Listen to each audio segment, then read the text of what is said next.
السلام علیکم۔ فتح مکہ۔ یہ واقعہ سیرت ابن ہشام، تاریخ ابن کثیر اور صحیح بخاری کتاب المغازی باب این رکز النبی صلی اللہ علیہ وآلہ وسلم الرأیۃ یوم الفتح میں حدیث نمبر 4280 میں بروایت حضرت عروہ بن زبیر رحمہ اللہ مذکور ہے۔ واقعے کا پس منظر یہ ہے، فتح مکہ کے واقعے کا پس منظر یہ ہے کہ صلح حدیبیہ جب ہوئی تو اس میں ایک اہم شق یہ بھی تھی کہ عرب کے قبائل کو آزادی ہے کہ وہ چاہیں تو مسلمانان مدینہ کے حلیف بن جائیں، ریاست مدینہ کے حلیف بن جائیں، یا چاہیں تو ریاست مکہ قریش کے حلیف بن جائیں۔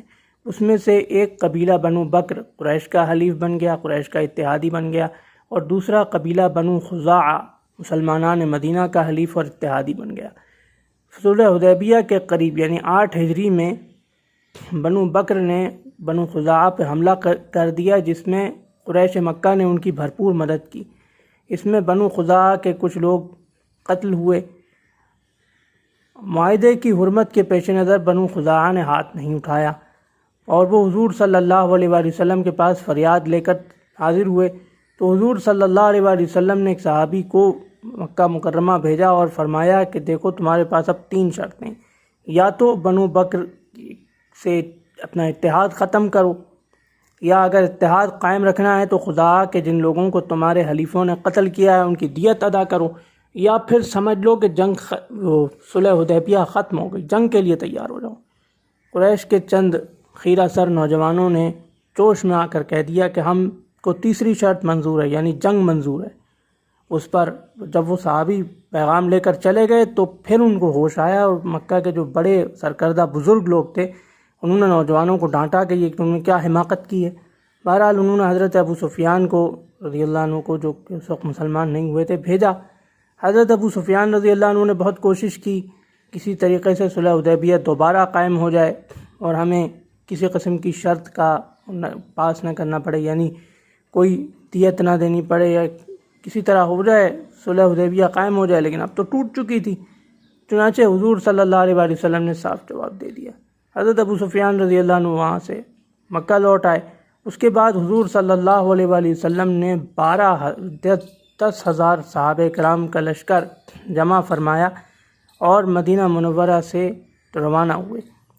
آپ کا علم ایک روایت میں مقام حجون میں نصب کیا گیا، اور حضور اکرم صلی اللہ علیہ وآلہ وسلم کا علم حضرت زبیر بن عوام رضی اللہ عنہ کے ہاتھ میں تھا۔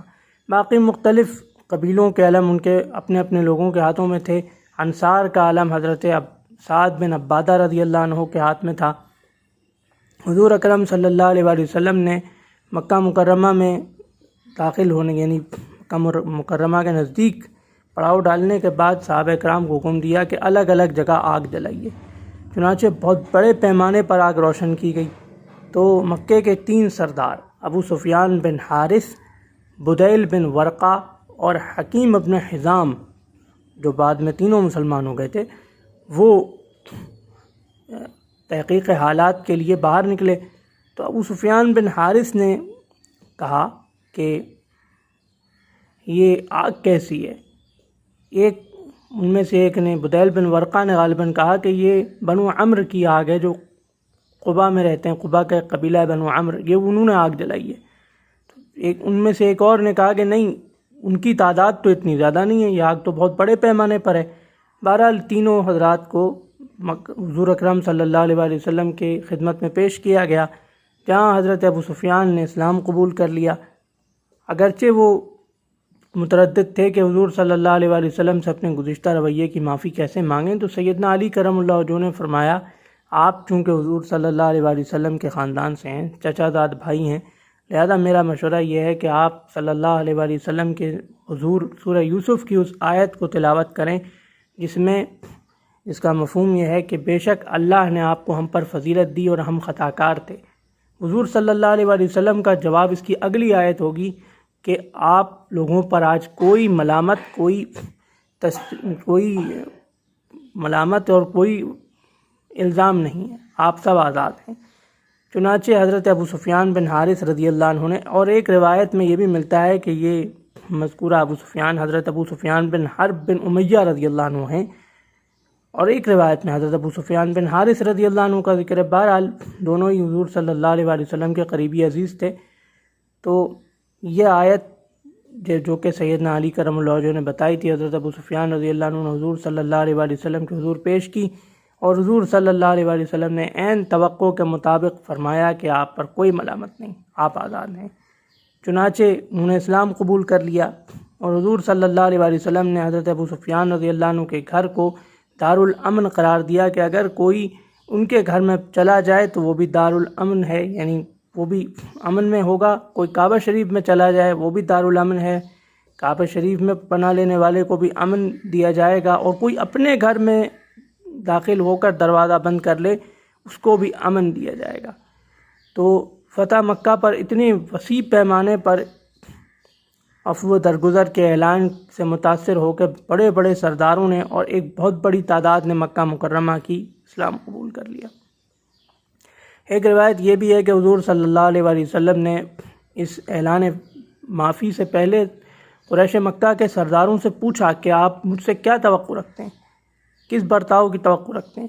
انہوں نے، ان کے جو بزرگ تھے قریش کے بڑے جو سن رسیدہ لوگ تھے، انہوں نے کہا کہ آپ ہمارے بھائی ہیں، آپ ہمارے بھتیجے ہیں اور شریف ہیں، لہذا ہم آپ سے نیکی اور بھلائی کی توقع رکھتے ہیں۔ اس پر پھر حضور صلی اللہ علیہ وسلم نے عام معافی کا اعلان فرمایا کہ آپ پر کوئی ملامت نہیں، سب آزاد ہیں۔